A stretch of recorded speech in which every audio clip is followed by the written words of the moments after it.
Hello and welcome to the Munro Method Clancast. I am Jason Munro and this is episode 75. Now, today we are going to talk about a bit of a strange sequence of events, actually. So, I sent out an email this week to my marketing people who are that get my daily emails, read them, listen to them, nod along with them, and haven't yet decided to come and work with me yet. But in one of these emails, I spoke about what did I call it again? Called it Expecting a Miracle. And I described a situation where someone might decide to go on a diet and they put themselves through a lot of hardship or what they perceive to be a lot of hardship. And in exchange for that hardship, they expect a dramatic return. Now, here's a real world example. I've literally just done a check in with one of my group coaching clients who uh, she's a bit upset about the progress that she's making. And I was looking back through her last few check ins. And in one of those check ins, she said that she's eating a lot less than she was before joining. And she can't understand why her weight's not moving quicker than it is. And the reason for that is so the way that the things work inside the Munro Method is when you come to work with me, you work through the 14-day course. Days 1 to 5, we're not losing weight yet. We're focusing on the far more important things, making sure that you're up to speed and on the same page as me. We work on the mindset stuff. I won't bore you with the details or give away too much of it, but basically we do some very important work through the first 5 days.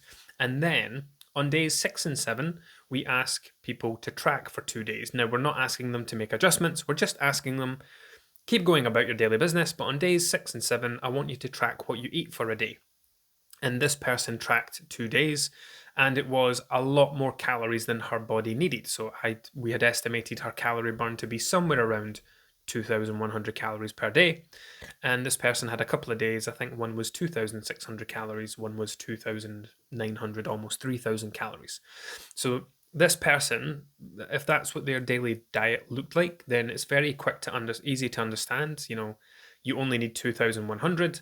On that day, you give your body 2,500. On this day, you give your body 3,000. You're over consuming and you're gaining weight. Now, in that instance, and this is the part that's really important to understand, right? And it's important for I don't know if any coaches listen to this or PTs or whatever, but as a coach, it's important to understand that when someone comes to work with you to lose weight, most of them aren't coming to you from a place of maintenance. They're not consuming maintenance calories. They're gaining weight or have gained weight. That's happened as a result of overconsumption. So as a coach, it's all good and well saying to someone, right, your maintenance calories are 2,100. I would like you to eat 1,600 per day and you are going to lose a pound a week. Now, that sounds all very straightforward on paper, but in this case, saying to someone who's easily consuming 3,000 calories in a day, with the maintenance situation, on paper, it's just a 500 calorie drop. But when it comes to the real life application of that, if someone's eating 3,000 calories a day and you're asking them to now eat 1,500, it's a 1,500 calorie drop. 1,500 calories.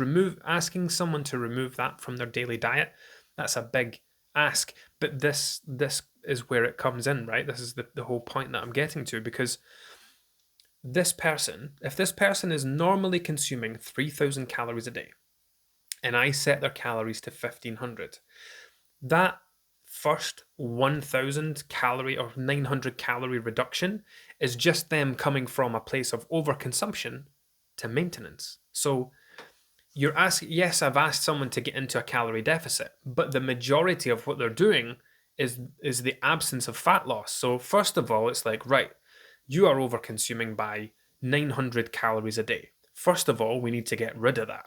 Okay, so now we've stopped over consuming. Now the weight loss part, the weight gain part has stopped.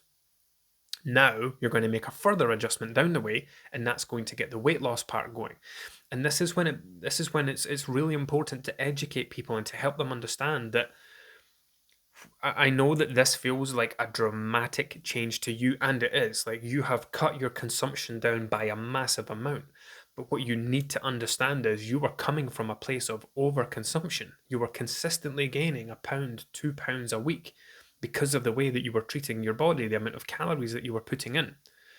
Now, if someone goes from gaining a pound or 2 pounds a week to losing a pound a week, that's a 2 to 3 pound a week shift. Yes, it's not all fat loss, but you've stopped gaining weight, which is the first massive success that you need to celebrate. You have put a stopper on this kind of continual climb. You're not going up to 16, 17 stones anymore and beyond. You've put a stop on that. So part one of your that you should be celebrating, part one of your success, part one of your progress, is the absence of weight gain. Next is that your weight's also coming down.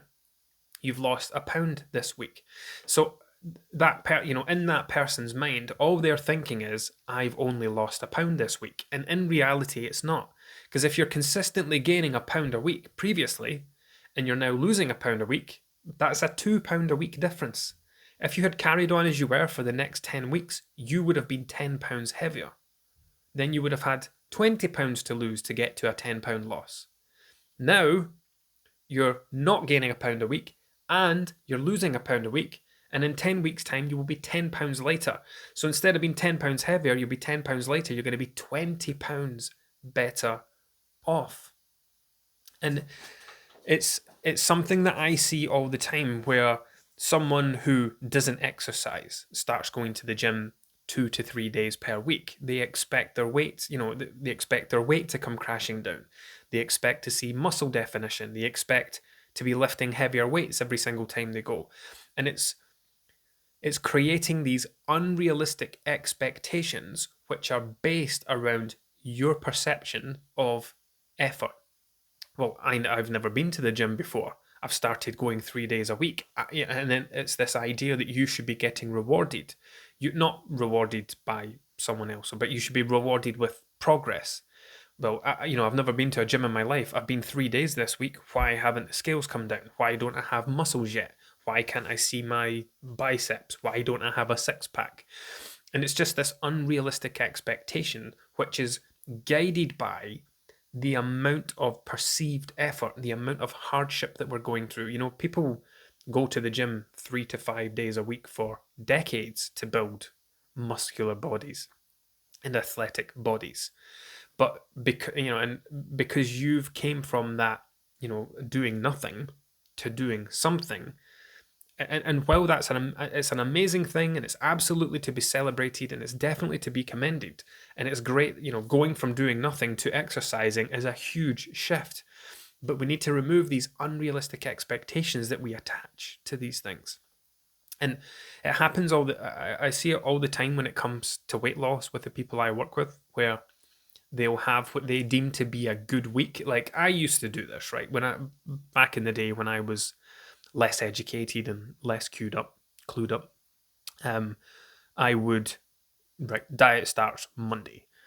I'm going to eat, I'm going to be good, quote unquote, Monday to Friday. And when I step on the scales on Friday, I should have seen a miraculous drop on the scales. And that came from nothing other than me.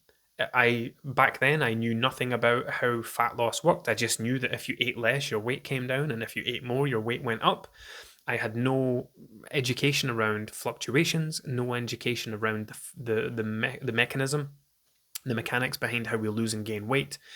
In my head, because I stopped eating like the idiot that I was back in my 20s for 5 days, I should have gone through some massive dramatic change, and that was based purely on my expectations, and it makes perfect sense in your head, and it's completely common. Well, I've not been eating sharing bags of crisps. I've not been eating big bags of sweets. I didn't have a takeaway this week. I didn't drink this week. And you create this idea that these things are adding massive amounts of weight onto your body over a very short space of time, and they don't. It's habits that you've had for potentially decades. It's the habits that you've had for months and years and beyond. And when you finally say, right, this week I'm not going to do the takeaway, I'm not going to have that bottle of wine, I'm going to go to the gym, I'm not going to have those snacks, right? Whatever it is. And then you step on the scales and you're like, why have these not dropped by 20 pounds? I've just stopped doing all of those things. And it just comes from a lack of education and a lack of understanding. So when it comes to losing weight, it's really important to detach the level of effort that you think you're putting in and the results that you're getting. Because, I mean, what's a good way to describe this? Let's say I start putting £100 away into a savings account every month over 12 months, right? I do it in January, I get to December, and I've got £1,200 to spend on Christmas presents, right? That's set in stone. £100. I have put that £100 away. The only thing that can happen by the end of that 12 months is that I have £1,200 in the bank at the end of the 12 months. Now, that could feel like a massive amount of effort to me. It might significantly impact my disposable income. I might have to make some massive changes. I might have to give up a lot of things. Maybe I can't buy, not that I buy myself clothes ever. I just live in Munro Nutrition t-shirts and shorts. But maybe you can't go on a night out. Maybe you can't eat out. Maybe you can't buy yourself clothes. Maybe you can't go on a night out, right? Whatever it is, you have to sacrifice something. And at the other end of the scale, it might be perfectly realistic for someone to put £100 a month away and they don't notice it at all. One person has gone through 12 months of massive hardship because they needed that £100 and it significantly impacted them. The other person hasn't really noticed it, and it's got to December and they go, brilliant, I've got 1,200 quid to spend on Christmas presents. In both instances, the outcome has still been the same. Both people have saved £1,200. One person found it very easy, the other person has found it a massive task. And we can bring that back to the way that fat loss works, right? I could work with someone and I could help them lose £20, and let's say I help someone lose £20 in 15 weeks. In fact, let's say I help two people lose £20 in 15 weeks. One of them has had a wonderful time. They've not even felt like they're dieting. It's felt completely natural. It's felt easy. They've enjoyed it. They've loved it. But then that person might not have been massively over-consuming. That person might have been consuming 2,200, 2,300 calories a day. Asking them to come down to 1,500, 1,600 was perfectly realistic. But the person who's found it very difficult, maybe they've came from a place where 3,000 calories a day is perfectly normal to them. They've found it massively difficult. One person's only had to drop by 500 or 600, 700 calories. The other person's had to drop by 1,500 calories. So they've both achieved the same thing, and they've both achieved it in the same amount of time, but one person found it an absolute task. So it doesn't matter how difficult it feels to you. It doesn't matter how much hardship you think you're putting yourself through. The result's still going to be the same. You're not going to get better results the more difficult that it feels for you. And that's the fundamental thing that I think everyone needs to understand. Because people will often try to make things difficult. They think that the harder something is, the better the results it's going to lead to. And that's often not the case at all. Because the way that our body works, it's not quite as black and white as how we save money putting £100 away. But we do have a pretty certain idea of kind of rates of loss based on what people are consuming when it comes to calories. So, well, it's not written in stone, it's not far away. So yeah, people like to think that, and I've had this many times in the past when people come to work with me and they've maybe been working with me for 4, 6, 8 weeks. Things are ticking over nicely. Everything's going as it should be. They're losing £1 to £1.50 per week. Now they want something else to do, and we'll get to the 6th, 7th, 8th week, and they'll check in and say, I feel like there should be more, is there more I could be doing? It's like, oh no, not really, because you're doing everything you should be. You're getting the results, but they want something else. They want a little bonus extra. I want to boost my progress. What could I do? Well, do you want to eat less? Well, no, not really. I like what I'm eating just now. I would really not want to drop it. Okay, well, do you want to exercise more? No, I'm already doing 8K steps a day. Any more is going to be a bit of a push. And then it's like, well, there isn't anything else you can do. Just get very good at doing the basics.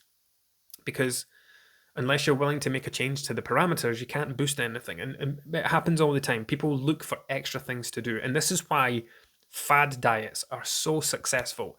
It's why things like cleanses and detoxes are so successful. People like to think that the more shit they're doing, the better a result they're going to get. I'll give you an example before I wrap this one up. I did a thing called Forever Living. It was called a C9 cleanse. You can still buy it. I don't know what it costs now, but it was like 135 quid back in the day. And I mean back in the day, 9-10 years ago. But it still exists. You can Google it. And it was around drinking aloe vera gel. So don't quote me on how it works, right? But I'm pretty sure it was like a C9, maybe it was a 9-day cleanse. That would make sense. It was a however many day cleanse. Day one, like you ate nothing. I think you had targets for drinking water. You had these big bottles of aloe vera gel, which was basically to clean your guts out and make it look like you were losing weight. But you didn't eat anything on day one. You drank plenty of water, and I think you had a couple of shots of this aloe vera gel. We kept it, my wife and I did this. Kept it in the fridge, drank these shots. They were fucking disgusting. And then there was also like a couple of other things, like there was like little sachets of things. So it was like this checklist, right? First thing in the morning, I want you to do this. 2 hours later, I want you to do this. 2 hours later, you have your aloe vera shot. 2 hours later, I want you to have your fiber sachet. 3 hours after that, I want you to do this. And these things work in the sense that giving someone lots of little things to do makes them feel like they're accomplishing something, right? Oh, that's me done my 2 o'clock thing. That's me done my 4 o'clock thing. That's me done the 6 o'clock thing. They think that the more boxes they can tick, the better results they're going to get. And it's not the case at all. Like, you're not eating. Your weight can only come down by so much when you're not eating food. You've only got so much shit in your bowels and pee in your bladder to empty. You've only got so much water weight to lose. Once those things are gone, they're gone. Then you're into the boring world of fat loss where calorie deficit rules. So I experience it a lot, especially people who come from those faddy type backgrounds. They want more to do. Like, could I be drinking more water? Could I be eating more of something? Could I reduce my carbs? Could I have like a carb-free day? And they just want that. They want the next thing and the next thing, because while they're happy with the results and they think it's wonderful, they're losing a pound and a half a week. 7-8 weeks are gone, 10, 11, 12 pounds down. They were totally happy with it, but it's got to a point where they get bored with it. They get bored with that result. They get bored with losing a pound and a half a week. Like, most people would bite your hand off to know they were losing a pound and a half every single week. To know that if they keep doing what they're doing, in 10 weeks, they will be at X number on the scale. But even when once you've been doing that for a while, that result gets boring. You get bored of seeing your weight come down by that. Okay, well, if I can make it come down by a pound and a half, well, couldn't that be 2.5 pounds? And then they start getting inside their own head, and that's when they start looking for these little extra things to do. And that's one of the massive benefits of having a coach in your corner, of checking in with someone, because they'll check in with me. At the bottom of the check-in form, anything else you'd like to add? Yeah, I'm just wondering if there's anything else I could be doing. Like, I know I'm making, they will be grateful and they'll say, I know I'm making great progress. I know I'm 10 pounds lighter, but I'm just wondering, is there anything extra I could be doing? And it's my job as a coach, and this is one of the biggest benefits of having a coach, to step in and say, no, get that idea out your head. You are in the zone. You have everything in place. And it's similar to the money situation, right? Everything is in place to guarantee that you will have £1,200 in the bank at the end of the year. That's all that you needed. It's all that you wanted. That's going to be there. Yeah, but if I put in £200 a month, yeah, you'd be even more skint for the next 6 months, and you go through even more hardship and blah, blah, blah. So it's my job to step in and say, look, I understand that you want things to go quicker. You're human. Everybody does. but you have a process in place, you have a balance of diet that's working for you, you're enjoying everything that you're eating, you're still able to enjoy a glass of wine at the weekend, you're still able to have a takeaway every week, you're still enjoying meeting friends for coffee dates and things. Do you really want to compromise all of that? Do you really want to compromise this wonderful balance, this wonderful lifestyle that you're creating for what? An extra £0.5 on the scales a week? Do you really want to risk everything just for the sake of that? Or would you rather carry on doing what you're doing and knowing, having that safety and security and that comfort from knowing that all you need to do is keep doing what you've already done for the last 6, 7, 8 weeks, and you'll continue to get the same results? And then it just kind of hits them and they go, do you know what? You're right. Why would I want to ruin any of this? Why would I want to do any of this? This is just the old me coming through where I always want things to be quicker and faster and blah, blah, blah. So it's completely common. But yeah, just to summarize, please just remember that just because you feel like it's difficult, just because you feel like you're putting in a lot of effort, just because you feel like you're going through a lot of hardship, that does not mean that the numbers should be coming down at a level that matches how much effort you think you're putting in. Like, weight loss isn't an effort game. Just drop something off my desk. Weight loss isn't an effort game. Yes, you need effort, but it's not a case of the more effort you put in, the better results you get. It's the same with the money thing.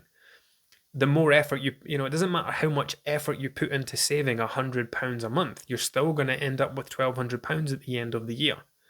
And with weight loss, it doesn't matter how much effort you put in. If you're still doing the same things you've always done, you're still going to get the same result. So weight loss is not an effort game, it's a numbers game. So just because you feel like you're going through a lot of difficulty, a lot of hardship, that does not mean that you should be rewarded for that. Like, it's very easy to say, oh, do you know what? This has been a really tough week, but I've stuck to this. I've done that. The scale should come down about £6. And we just start thinking these ridiculous thoughts. I've increased my steps by 3,000 a day. I should lose about £5 this week. It doesn't work like that. So, yeah, I think that's all we need to say on that one. So, yeah, the amount of effort you're putting in, effort's important, but putting more effort into fixed things like the money example, it's not going to get you better results. Consistency gets results. Keep doing, if you want to get the best results ever, be consistent. Like, if you can stick to something 80% of the time, you will get better results than sticking to something 30, 40, 50% of the time. And yeah, the whole initial phase, like, I work with a lot of people who are pretty drastic over consumers. Like, and I think I touched on this in the last episode where we were talking. Yeah, I did actually, when I was talking about like people who weigh 17, 18, 19 stones. They have gotten there because they have a very big lifestyle, right? They eat big portions. They eat a lot of snacks. They clear every plate. They have quite a lot of, when I say big habits, I mean ones that impact, have a big impact. 3,000 calories a day is perfectly normal in that instance. And this actually ties in really well with the last episode where, we have to look beyond just the numbers side of thing. We have to look at the lifestyle and making changes to the lifestyle. So you've got a tough challenge ahead of you if you are someone who has a naturally high calorie diet, because you've created this diet where 3,000 calories a day is perfectly normal. And I think right at the very beginning of your journey, the fundamental thing you need to understand is that, yes, you're going to reduce your consumption by a lot, but it's not going to have a dramatic effect on the scales because you're coming from a place of overconsumption. And again, we could take it back to the money example. It's the exact same. If someone brings their spending down by a massive amount, if someone's overspending by £1,000 a month and they're in £10,000 of debt, and they dramatically decrease their spending, they would think, well, my debt should have come down, but I should have paid a lot of this debt off by now. And they look at it and go, oh, I've only paid off 250 quid. It's like, yeah, that's because you stopped overspending by 1,000, then you started underspending by 250 this month. That's why your debts came down by 250. So You've spent 1250 less, but your debts only came down by 250.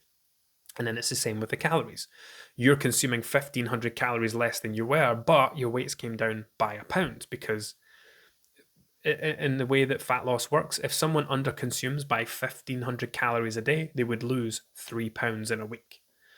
But if someone loses a pound in a week by going down 1500 calories, it's because they're coming from a 1000 place over a 1000 calorie overspend.